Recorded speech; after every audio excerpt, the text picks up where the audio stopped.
On a fast appreciation, there's two different ways to look at this. We have new construction or new purchases, and then used. For the sake of the demonstration, I'm going to focus mainly on the new. So on eligible purchases of $1 million, you have your Section 179 deduction, $500,000, and your 50% bonus depreciation, $250,000. So your normal first-year depreciation is that $250,000 times 20%, so $50,000 of that. Your total first-year depreciation deduction then totals $800,000. So, but the potential tax savings on that then is $850,000. At 35% tax rate is $280,000. So your total equipment cost after tax saving is $720,000 on that $1 million project. So check with your tax people, make sure that the farmers are aware of this and what the tax codes can do for them. And this is just a quicker breakdown of how the tax savings that John just went over for you again on a $1 million new purchase with a tax savings of $280,000 and then the total cost of $720,000. Bin usage definitions. Again, this is kind of old for a lot of you, but we have the farm bin, the hopper bin, commercial bin, designated by the numbers there in the bin. When out at the site, talking to the customer, make sure that you understand how he's going to use that bin and get the right bin ordered for the project. Farm bins were 15 to 48 foot diameter, up to 10 rings tall. Then we have the farm stiffened bins that go up to 12 rings tall. We have the heavy gauge drying bins, 5 and 6 rings tall. They're used for stirring. And then we have farm stiffened bins also on there, heavy gauge. Medium duty hopper, 15 to 21 foot diameters, up to 6 rings tall. The heavy duty hoppers is mainly on the 45 degrees, 15 to 36 foot diameter. However, we have quoted and sold a 48 footer and have quoted a 60 foot 3-ring hopper also. So again, if it's not in our price catalog and you have a customer with a need, call in. If we can get it designed, we'll get back with you and let you know that. Safety is real important here at Sukup Manufacturing. We really want you to stress the safeties of getting in and out of a grain bin, staying out of it if you can. Oxygen deficient atmospheres, that's another thing to think about as well. It's not about just drowning or going into the corn, but you could have an oxygen deficient atmosphere in the bin where maybe there was a small fire in the bin which ate up the oxygen, or maybe there was equipment running nearby. But make sure if you do have to get in that bin that there is somebody with them with that lifeline with them. Anything can happen in that bin, but just rely on the buddy system. And just back in 2014, as you can see there was 38 entrapments, and 17 of them resulted in death, so nearly half of them. So really stress safety to your farmers out there. With all our commercial bins, 15,000 pound roof and higher, we do supply the not passing pulley free of charge. Make sure if you're putting one of these bins up to get that installed while the rafters are being put up. And then we attach that to the anchor bolt mounted at the eave of the bin, and then we run and supply the feeder line that goes between the two, so when they enter the bin, they can take their safety line and attach to that rope and pull it up through that top not passing pulley and back down. So now they're attached at the peak of the bin as well at the sidewall.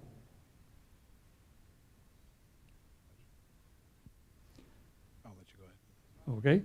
Okay. Proper grain management, that's the key, the whole key here on keeping people out of the bins is having good grain. We need to make sure and run the fans uniformly and get all the grain cooled.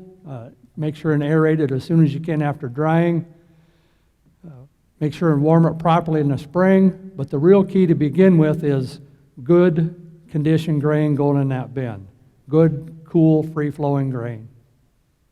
And again, we do not want you to freeze the grain also. We want to take it down to just above freezing and then leave it there till the springtime when your average air temperatures get above 50 degrees.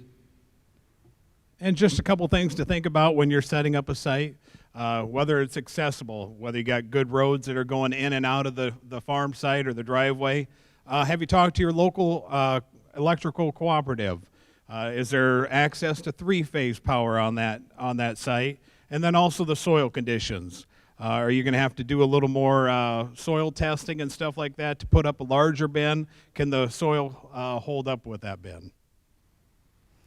Here's a shot of we saw a lot of these just fall the temporary storages in a lot of areas. You see it a second year or third year in a row, that's just screaming they need a grain bin there. So make sure and stop in these places and see what their future plans are and see if you can get a bin sold. Why sell a Sukup bin? Well, we're going to give you a couple of reasons why. We believe we have the best bin in the market.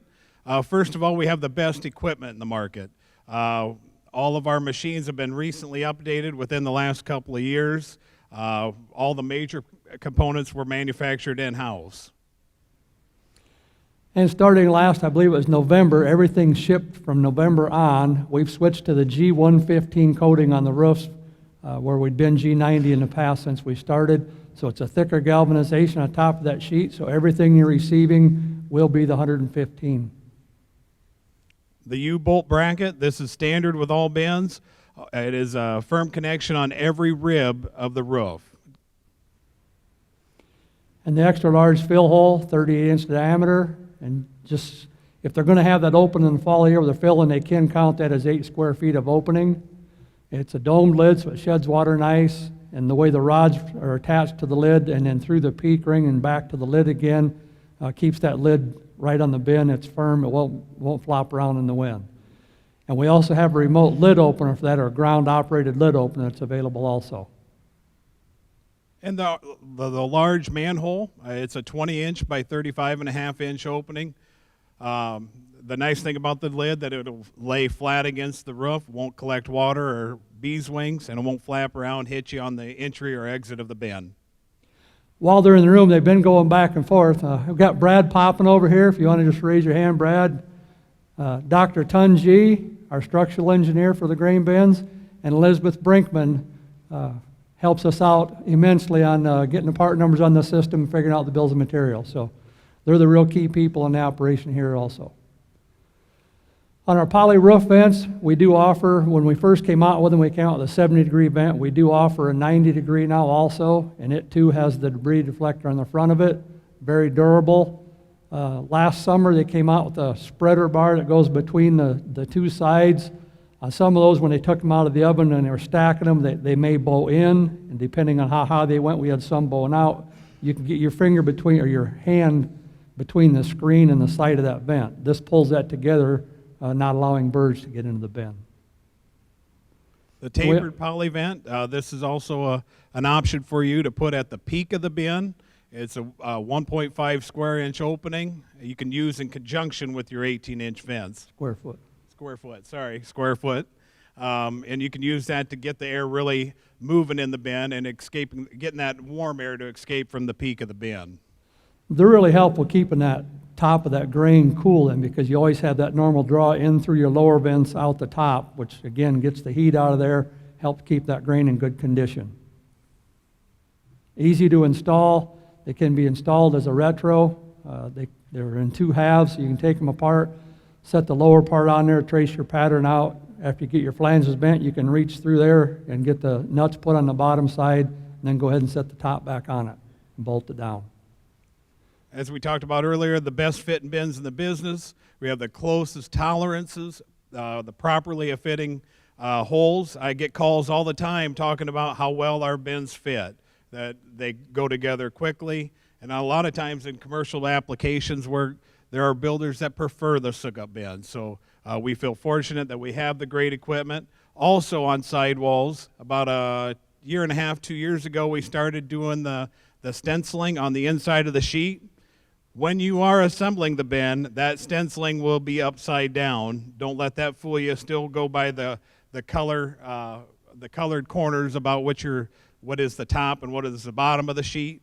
But if you happen to have a blemish or something on the sheet, this is how we can go back and track it back to the mill. So Anytime you have a problem with the steel, please get us a picture of that stenciling. That'll help us out. We have a trademark on Super Shield on the coating of the bins. They're no longer Chemtreat with oil. The sheets come dry, and we put a per coat. It's like a car wax that they use in the auto industry that they put on in the car wash. It's a thin layer of that. It dries, so your sheets come dry. There's no need anymore to have to wipe oil off and try to get the caulk stick. One of the real key benefits of that is it helps a lot more on the uniformity of the galvanization color. And all of our nuts and bolts, as of right now, they are all grade 8.2 bolts. They all have 1,000-hour to red rust coating, which is the shiny galvanized look. And then the serrated nuts are used for all roof connections to ensure a secure connection. On the farm bin doors, a 66-inch door is standard, up to 7 rings, and then the 44-inch from 8 rings and taller. One of the changes we made last summer on the upper picture, the huck bolt you see there that's circled didn't attach to that piece. The hole was punched large enough through it. We just sat the collar down and bolted the two bottom pieces together. We noticed in some situations where there was a lot of stress on the door, we were getting separation there. So we now have that whole size for the huck bolt to fit through it, and we're capturing that again, making a stronger door. Also, the inner door, we use no tie bars. They lay flat against the sidewall, the single-handed operation, and the patented hammerhead latches that make the door easy to open and shut. Also, the 66-inch door option is available on taller grain bins. Please see the manual. It'll tell you what door options are available. This is a chart right here. It is in your price pages. We'll show you what is standard with that bin and what the options are. Please take a look at that. Let us know if you would like to add a door to a bin. This is where you would look for that bin or for the door as well. So this is in your price pages. On the ladders, we have the continuous run and handrail, a landing every 30 feet, and the rungs are secured in place. You go to the next slide there, Jason. We also have the optional child safety door. We call it the safety door, I guess. Prevents children from getting into the bin. A lot of your elevators require this if you're going to put a ladder on a bin and an elevator, so just know that that's in there. The number does start with a U because it was used on dryers. We just adopted it over, but it is on your price pages now. Farm stiffen bins. Adding stiffeners allows the use of lighter gauge sidewall sheets without sacrificing strength. More times than not, it's a more economical feature, provides excellent stability against grain, wind, and seismic loads, and it creates less stress on the sidewalls. And we have our patented anchor on that. Again, we're just showing the blown up view here. The piece clear to the right is the shim that goes underneath that base shoe. The base shoe needs to be turned this direction it is. It is possible to turn it 180 degrees. It still bolts to the stiffener just fine. It's just that the stiffener is not sitting on that shoe. So you need to make sure and set it that way. Make sure you're using that angle bracket properly. And then also that rectangle washer. It's very key that we get that put on the right direction. The longest part of that offset goes towards the bin. And then you've got your regular flat washer and nut that go on top of that then. The medium duty hopper, this is offered in a 45 and 60 degree hopper. The 60 degree hopper is only offered in a 12 and 15 foot diameter bin. It may be used or mounted on an overhead structure. It's ideal for a wet holding tank. When assembling a hopper, please make sure that you leave all the bolts loose as you're assembling the hopper section. And then once you have the hopper section together, then go ahead and tighten them. The medium-duty hopper, the legs add additional support for the sidewall. And then we have cross brakes across the legs. On the difference between the medium-duty and the heavy-duty, on the medium-duty, the cone panels actually bolt to the sidewall of the bin. Where on a heavy-duty hopper, they bolt to the apron. Two different gate choices on the hopper bins. We had the 16-inch standard, We'd had some calls. It started out with they wanted a bigger one for peanuts, so we went to a 22-inch.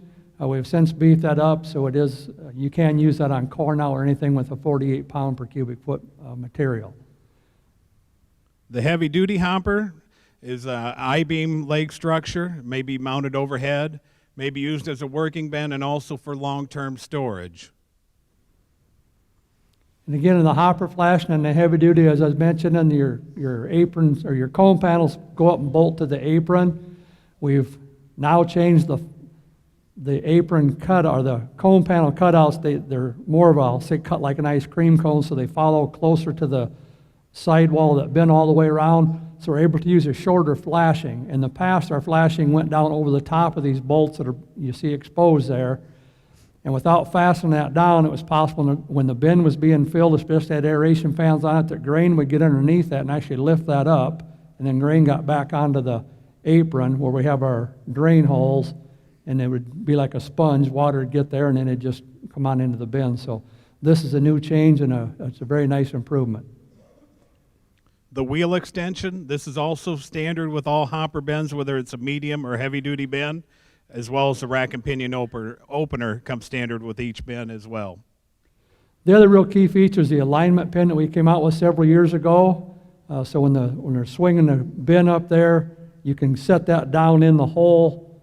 Without that, it was possible that when the thing was swinging it would hit and roll your base sealant off, and then it was too late. Nobody's going to reach in there to try and get that put back where it belonged.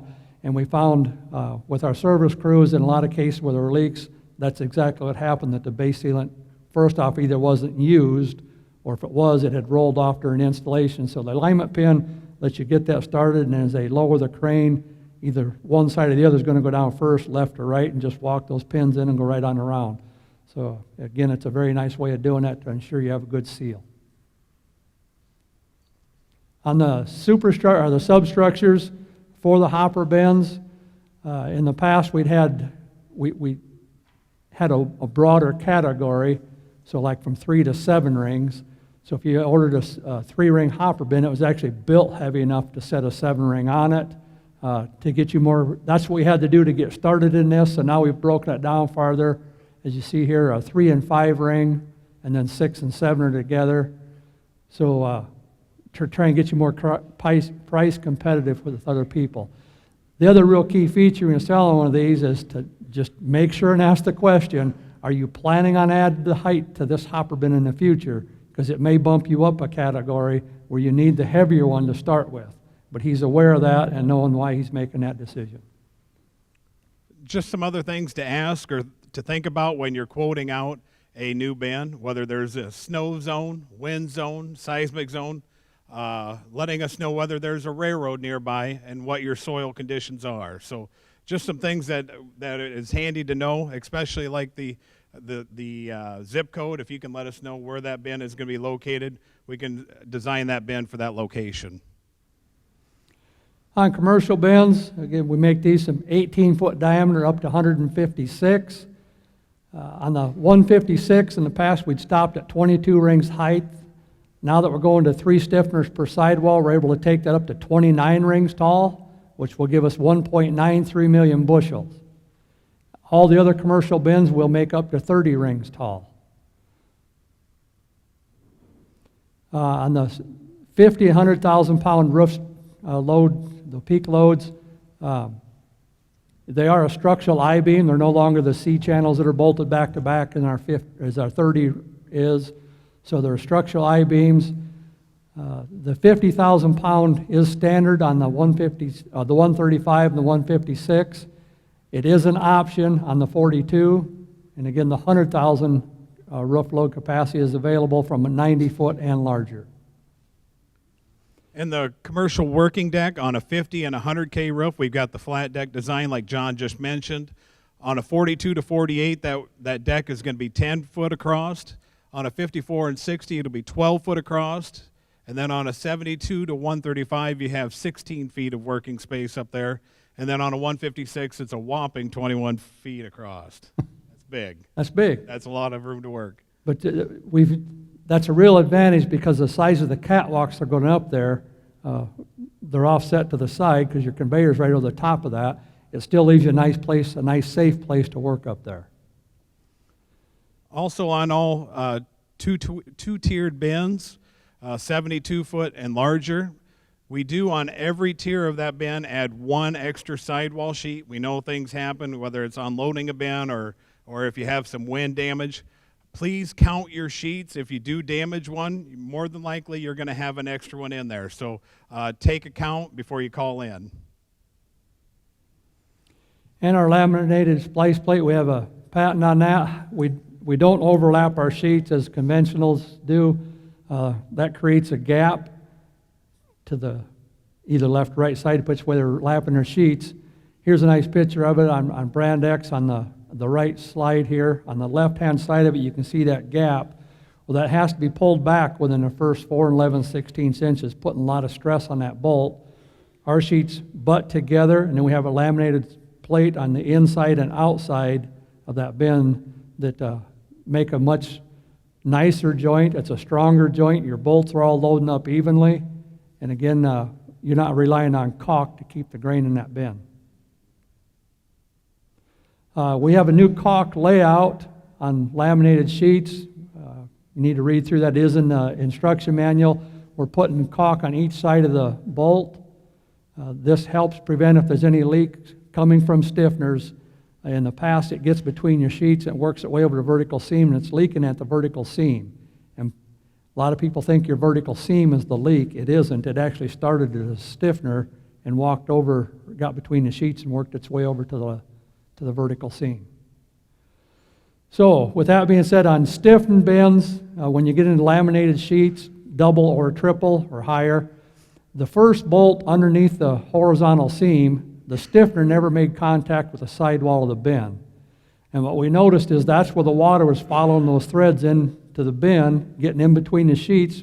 When we were taking sheets off of bins to do maintenance work, we'd see the water line on the sheets between them going over to the vertical seam. And in talking with a lot of the bin erectors, they said it's a real problem. Everybody's having that issue. Somebody needs to come up with something to solve that. They were having to go back, take the stiffener bolts out, try and put rubber washers in there and bolt them back in. So we've come up on the right-hand side of that with a double stud bolt, double-ended stud bolt, and you can see here the seal is against the bin wall. Then we have what appears to be a nut, and then the gap that's normal, and then the stiffener. So I have a seal now against the side of that bin. In the past, your rubber washer was on the inside, and if any water went in, it could get between the sheets. So we have a double-ended stud bolt with the steel back rubber washer on there. So that goes through from the outside. Now you're sealed at the sidewall. Put your nut on, tighten that up. You can do the full 88 inches and put the stiffener on. And we've applied for a patent for this. We're the only ones offering it. We feel it's a very good design. We have a display of it on the side of the bin over here. So during break, or if you can take a look at it and see exactly what I'm talking about. I'm going to pass this around. One direction here. And just as it gets in the table, pass it back.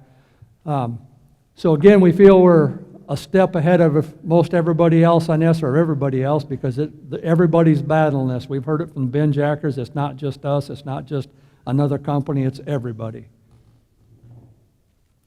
So as I mentioned before, in the past, we've always had 2 stiffened bins. A little over a year ago, we came out with a 3 stiffened bin. And again, that allows us to go to the taller heights because we can transfer the vertical load to the ground through their stiffeners. The one-ring commercial door, this is what comes standard with all commercial bins, the 28 by 25 inch opening. Also, the heavy-duty walk-through door is available on all commercial bins. And the Bobcat door, this is a 96 by just under 93 inch opening. We have 2 of these in design, or in production, I should say. We've made an inward swinging door and an outward swinging door on the Bobcat door. So both of them are available. And a side draws, it's a 12-inch opening. They can be added to any of our BC bins up to a 105-foot, 25-ring tall bin. And just a note here, a lot of guys do this. It's very tempting. They want to change the angle of that spout. We're saying we don't want you to change that. If you do, change it minimal. We see where when they change it drastic like it is in this photo, the grain actually stops flowing. It's building back up in those baffles, and then it'll discharge. And when it's doing that, it's pulling the sidewall of that bin, and every time it discharges, you can just watch it go in and out. So if you do change the angle and you notice it's surging, it's not a constant flow, you've created an issue that needs to be resolved. About the easiest thing to do is to raise it up one ring. And we can, in the past, to do that, we said you need to move over so you're in the middle of a sheet, left or right, and that doesn't work in a lot of drives. We can go up on the vertical seam, but we need to know that because it takes additional sheets to make that vertical seam strong again, because we're compromising it.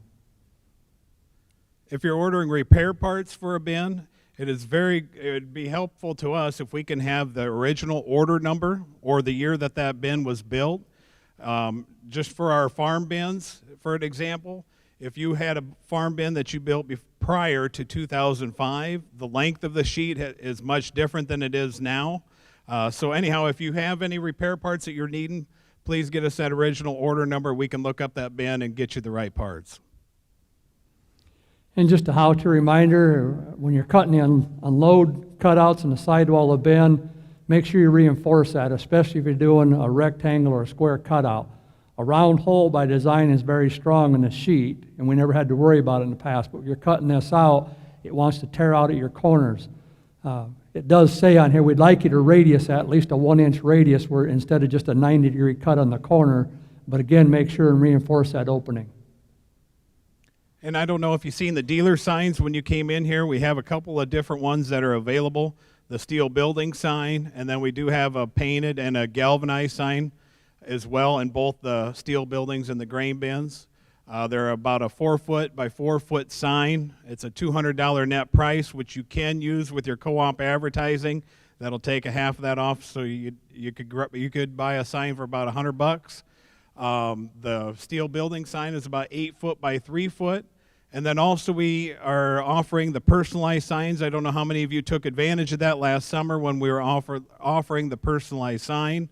That is an extra charge of $450. So if you have a farmer or a co-op that wants to put their name on the bin, it will be one color with a galvanized background, but it is a pretty sharp-looking sign for anybody that wants to put their name or their company logo on the bin. So please get with us, and we can make that happen for you if that's something you need.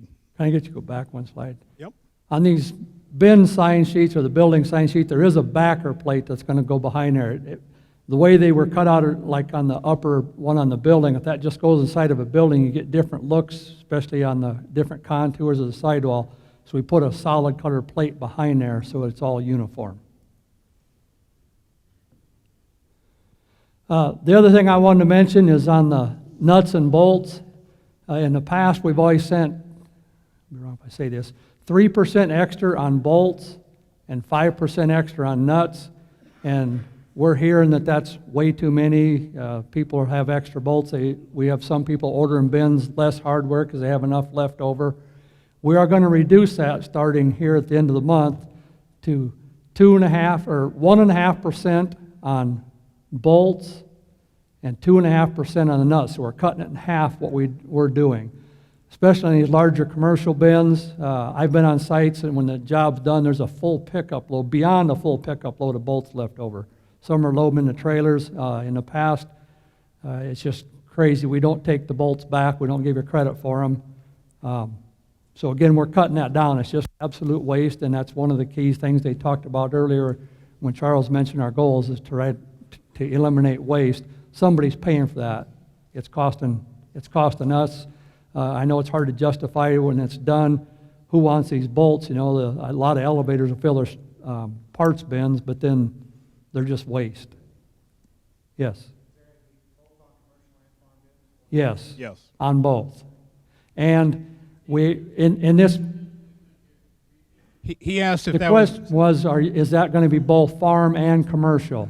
The answer is yes. We're cutting it back on both. However, we're going through all the bills, all the right bolts, making sure all accounts are accurate to do this. In the past, it depends on the quantity of bolts, but we generally try and send at least to the next bucket to get you to the full bucket size quantity extra. So we're looking at that. And on these double-ended stud bolts, I mean, on the 105 footer, it takes 11,000 of these. You're only going to get about 70 extra. That's a 0.5%, but they're a special use. There's no other place to put them. So I know in the past, again, I've been on the sites, they drop bolts, they drop nuts. When they're jacking the ring up, they sweep them in a pile and throw them in a garbage can. And if you run short, look in your garbage can. We know what we sent you. So again, we're going to try and tighten that up. We still will work with you, but we need to tighten it up. It's absolute waste. Joe?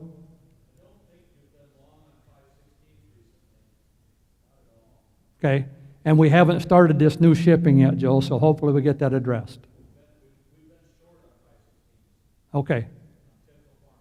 On farm bins? Okay. I see Elizabeth is right. It does not. The flashing bolts is that what you're talking about? Those are not included on the bin? That is correct.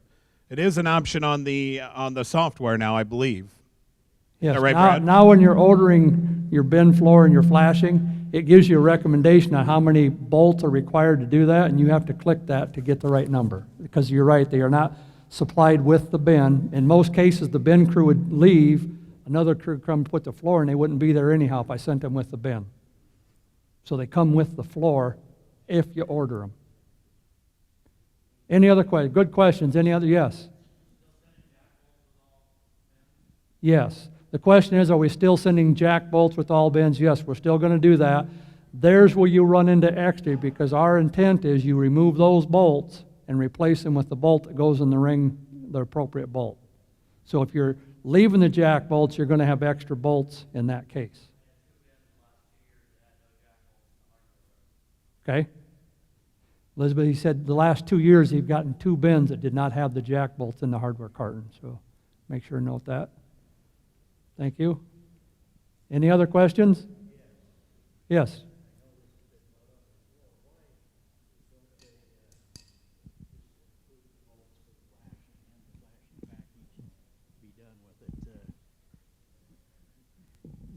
This has been brought up before, but why don't they include the flashing bolts in with the flashing package?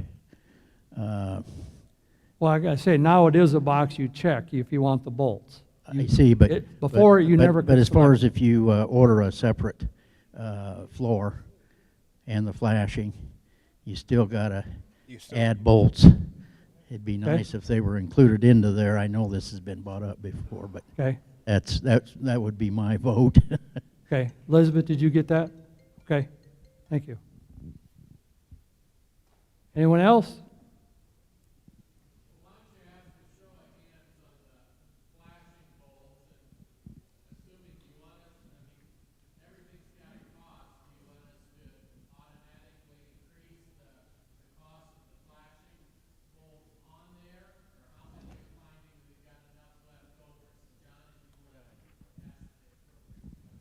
Okay, I just one here, then I'll ask. Yes.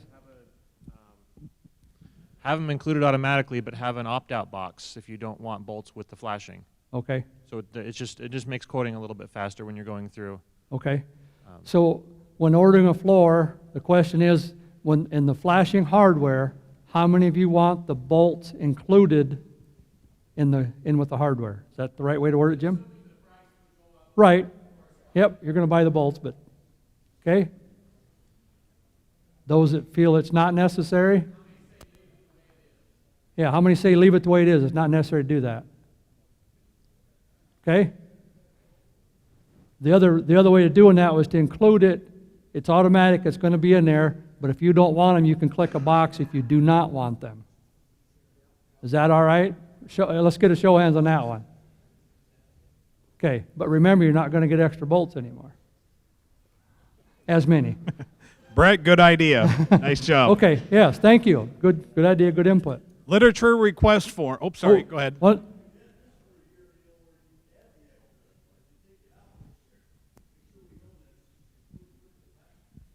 Okay, good point.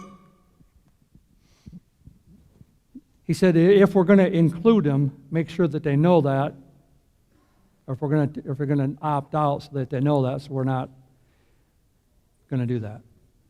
I'm assuming we're going to. It would have to be a running change when we implement it. I'm not exactly sure. We'd almost have to catch it on the next update of software, or you're not going to be able to click or choose or whatever. But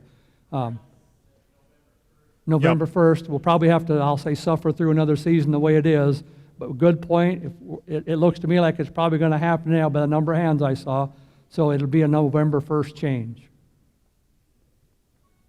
Any more questions on bins?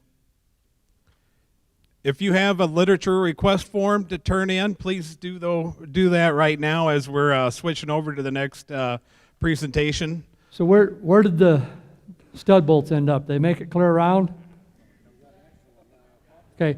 We've got over 100,000 of them in here. Every bin, every commercial bin that gets laminated sheets will ship with these.